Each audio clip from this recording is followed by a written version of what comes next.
తెలంగాణ సర్కార్కు ఎన్నికల కమిషన్ గట్టి షాక్ ఇచ్చింది. రాష్ట్రంలో రైతు భరోసా నిధుల పంపిణీ నిలిపివేయాలని ఆదేశించింది. మే 13న పోలింగ్ ముగిసిన తర్వాతే పెండింగ్ రైతు భరోసా నిధులు పంపిణీ చేయాలని సూచించింది. ఈ మేరకు సీఎం రేవంత్ రెడ్డి కోడ్ ఉల్లంఘించారని ఈసీ వ్యాఖ్యానించింది. అలాగే ఈ నెల 9లోపు రైతు భరోసా పంపిణీ చేస్తామని సీఎం ప్రకటించడాన్ని ఎన్నికల కమిషన్ తప్పుపట్టింది.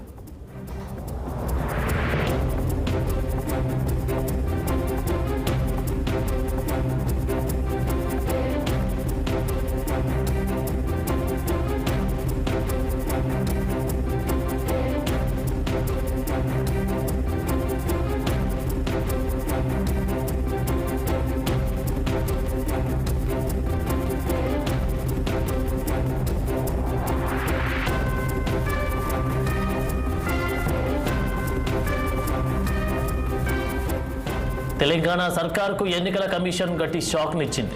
రాష్ట్రంలో రైతు భరోసా నిధుల పంపిణీ నిలిపివేయాలని ఆదేశించింది.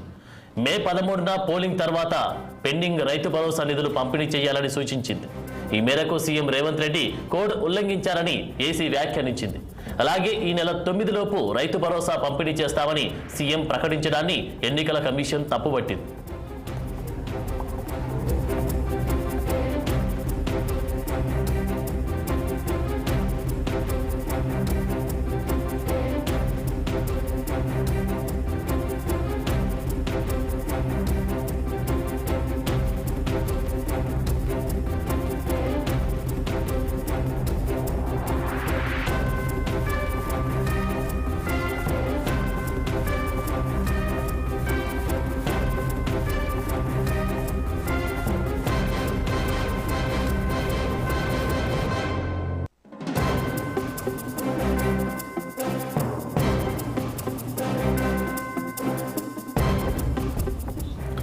తెలంగాణ సర్కార్కు ఎన్నికల కమిషన్ గట్టి షాక్నిచ్చింది.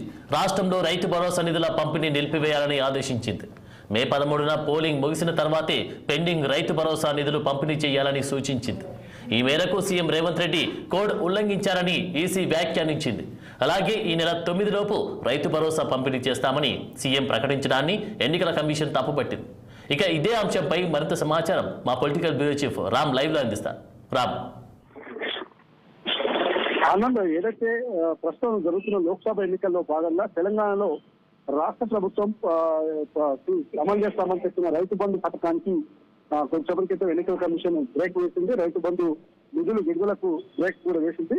ఈ నిధుల విడుదల 13వ తేదీ వరకు కూడా చేయొద్దని చెప్పి ఎన్నికల కమిషన్ ఆదేశాలు చేసింది. అయితే ముఖ్యమంత్రి రేవంత్ రెడ్డి అటు ప్రధాన ప్రతిపక్షం అటు బీఆర్ఎస్ నేతల మధ్య ఇద్దరి మధ్య కూడా రైతు రుణమాఫీ, రైతు భరోసా, పంటకు బోనస్ అంశాలపై పెద్ద ఎత్తున చర్చ జరుపుతున్న నేపథ్యంలో ఈ పరిణామం జరగడం కొంత అధికార పార్టీకి ఇబ్బంది అని చెప్పి అనుకోవాలి.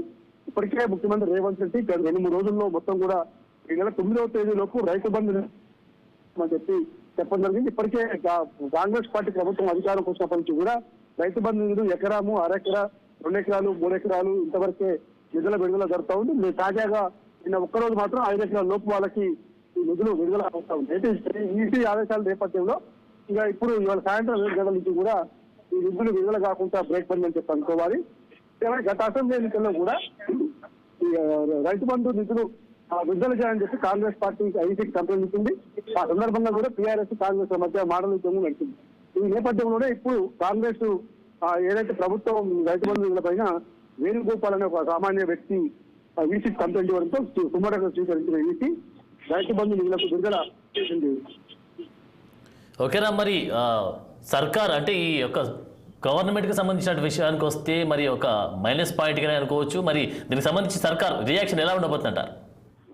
ఇప్పుడే ఈసీ ఆదేశాలు వచ్చినాయి కాబట్టి ఈసీ ఆదేశాలు ఎవరు కూడా తప్పుపట్టడం లేదు.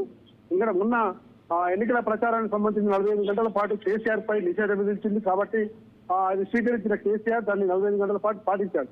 కాబట్టి ఇప్పుడు ఈసీ తీసుకున్న రైతు బంధు నిధుల విడుదల నిలిపివేస్తూ ఈసీ తీసుకున్న నిర్ణయాన్ని కాంగ్రెస్ పార్టీ కూడా అంగీకరించాల్సిందే.